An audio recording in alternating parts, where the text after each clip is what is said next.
बिहार के दागी मंत्रिमंडल पर महाभारत मची हुई है।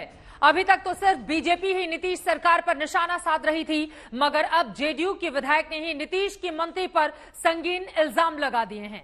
अपने ही विधायक की नाराजगी भरे बोल ने नीतीश को क्रोधित कर दिया है। नीतीश कुमार वैसे तो अपने दागी कानून मंत्री के नाम पर चुप्पी साधे हुए हैं, मगर अपनी विधायक बीमा भारती को उन्होंने तल्ख संदेश पहुंचा दिया है। अब सवाल यह है कि बीमा भारती उनकी इस तल्खी के बाद क्या शांत हो जाएंगी या फिर कर देंगे विद्रोह। इस रिपोर्ट में देखिए।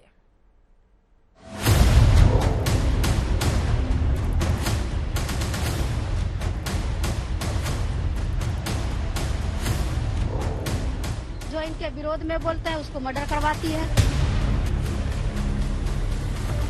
तो इस तरह से कौन बोलती है? हमको आश्चर्य हुआ। अब की बार मंत्रालय में दागी मंत्रियों की भरमार पर बुरे फंसे हैं नीतीश कुमार, इस कदर कि उनके अपने ही घर में घमासान मचा हुआ है।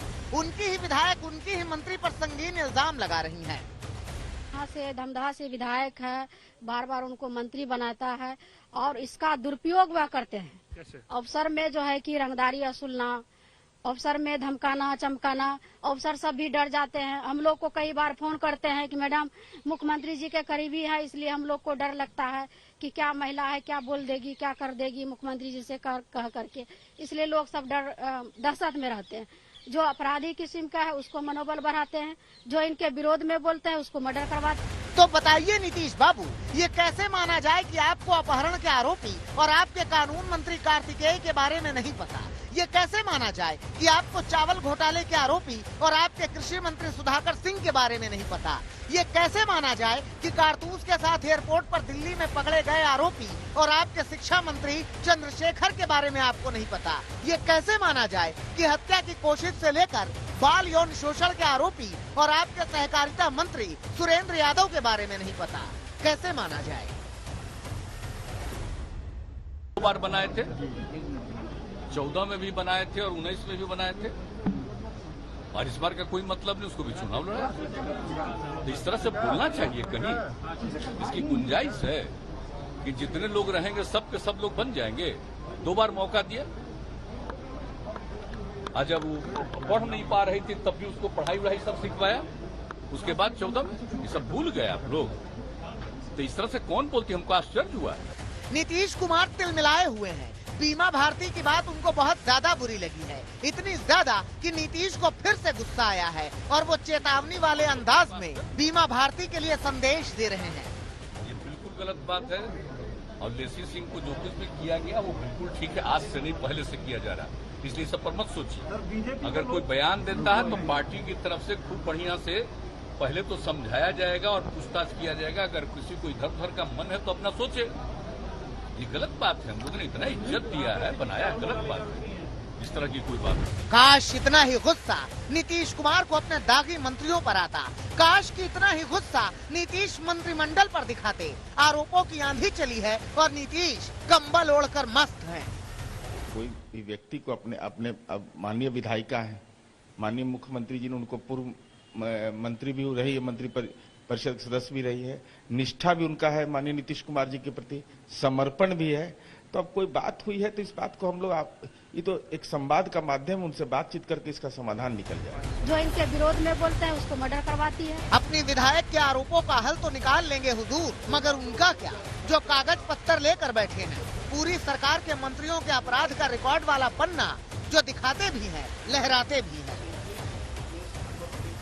जिस मंत्री को अदालत में पेश होना था वो मंत्री राजभवन जा रहे हैं, जिस मंत्री को शिक्षा मंत्री होना था उस मंत्री के पास से 20 कारतूस मिला था दिल्ली के एयरपोर्ट पे। तो मुझे लगता है कि इस मंत्रालय का, इस मंत्रिमंडल का जो ट्रैक रिकॉर्ड है ये आज नहीं तो कल हम सबके सामने होगा।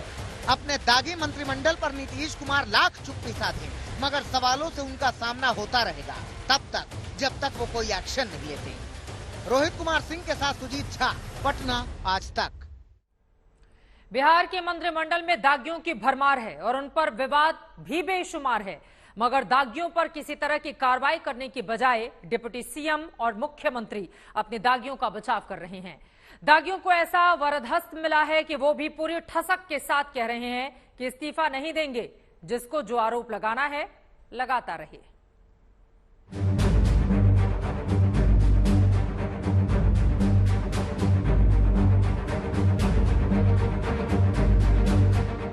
सरेंडर 5 साल नहीं करते हैं। अब पुलिस का स्टेटमेंट उनको बचाने की दिशा में है। नहीं वो नहीं पता, इसके बारे में जानकारी हमको। और कोई काम है डिफेम करने के अलावा और कोई काम है? इस्तीफे का कोई सवाल नहीं उठता है। किस बात का इस्तीफा? पद उन्होंने नहीं दिया। संज्ञा भय कोतवाल फिर डर काहे का, मुहावरा मत समझिए इसे। कोतवाल और संज्ञा समझिए नीतीश कुमार को, और जिनके हैं वो है कार्तिकेय सिंह, सुधाकर सिंह, चंद्रशेखर और सुरेंद्र यादव। तो आईपीसी की चाहे जितनी धाराओं में इनके खिलाफ मुकदमा दर्ज हो, इस्तीफा नहीं देंगे तो नहीं देंगे। ये सत्ता में थे जब ये आरोप लगा रहे हैं, उस समय से लेके अब तक ये सत्ता में रहे हैं। तो दोषी तो पहले वो जो लोग हैं आरोप लगाने वाले वो हैं कि उन्होंने कार्रवाई क्या किया, और कार्रवाई अगर उन्होंने कोशिश किया तो न्यायपालिका के पास जब मामला गया माननीय न्यायपालिका के पास, तो उसमें हम लोगों को राहत दिया गया, तो माननीय न्यायपालिका भी दोषी हो गया। इसे कहते हैं चोरी तो चोरी, ऊपर से सीना चोरी। साहब ने मान लिया है कि जिसने आरोप लगाया वो दोषी है। जानते हैं किस आधार पर? इस आधार पर कि इनका मामला तब का है जब ये न मंत्री थे न विधायक, इसलिए इस्तीफे का तो सवाल ही नहीं उठता। इस्तीफे का कोई सवाल नहीं उठता है। किस बात का इस्तीफा? पद उन्होंने नहीं दिया है। पद हमारी पार्टी, हमारे नेता ने दिया है। वो जो कहेंगे वो हम करेंगे। ये हुई न बात वही संज्ञा भय कोतवाल वाली।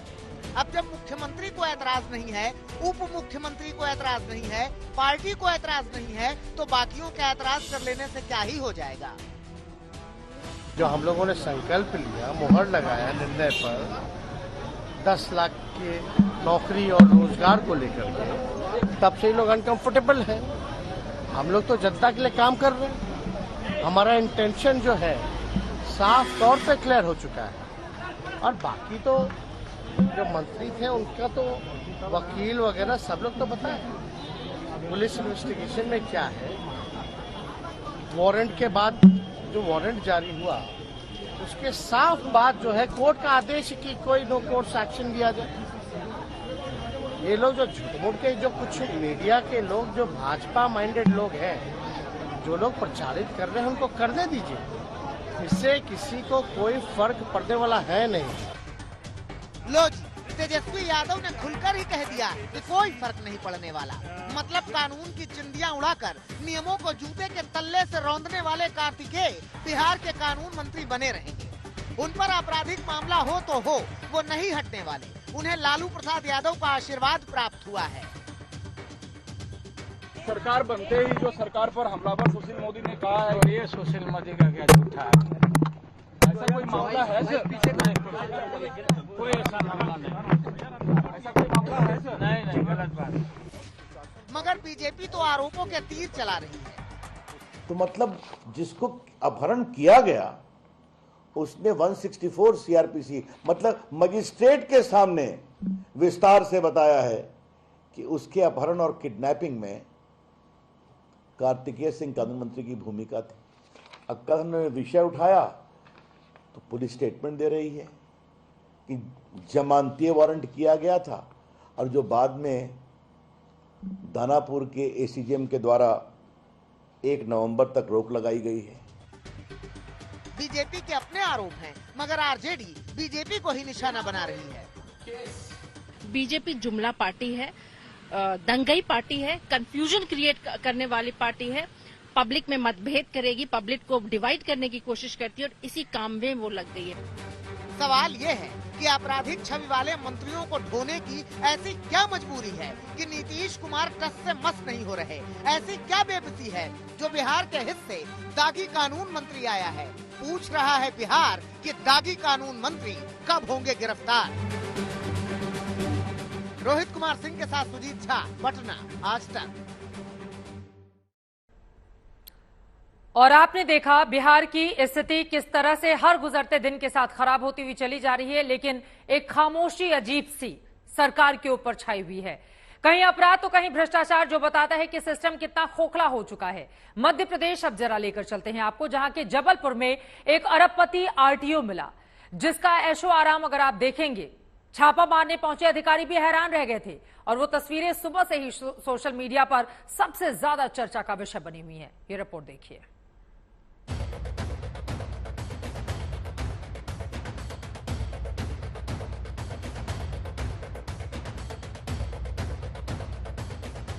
इसे घर नहीं महल कहिए, महल। आलीशान गार्डन, भव्य बाथरूम, शानदार सोफों से लैस थिएटर,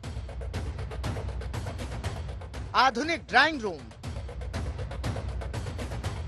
जिंदगी का सारा ऐशो आराम। आप चौंक जाएंगे ये जानकर कि ये घर किसी टाटा, बिरला, अंबानी, अडानी का नहीं है, बल्कि ये घर है एक आरटीओ का, जिसे जनता का खून चूस चूस कर खड़ा किया गया है, भ्रष्टाचार के पैसों से तैयार किया गया है। मध्य प्रदेश के जबलपुर में जब ईओडब्ल्यू की टीम ने आरटीओ संतोष पाल के घर पर छापा मारा तो अधिकारियों की आंखें फटी की फटी रह गईं।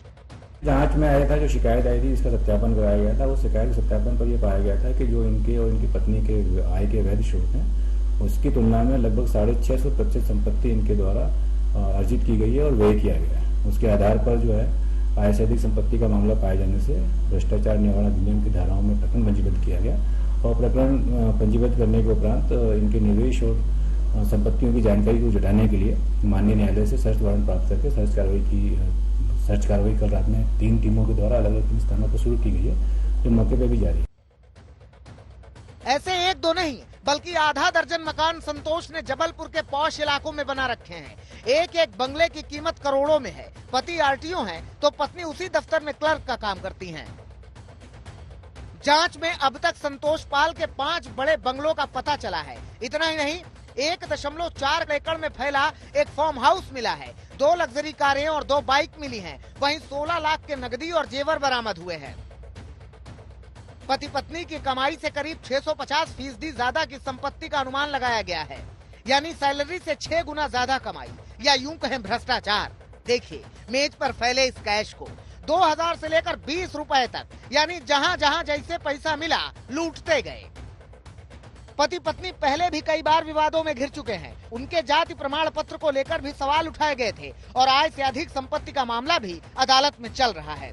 फिलहाल ईओडब्ल्यू की टीम का सर्च ऑपरेशन लगातार जारी है, जहां अब जांच अधिकारियों की नजर बैंक अकाउंट पर है।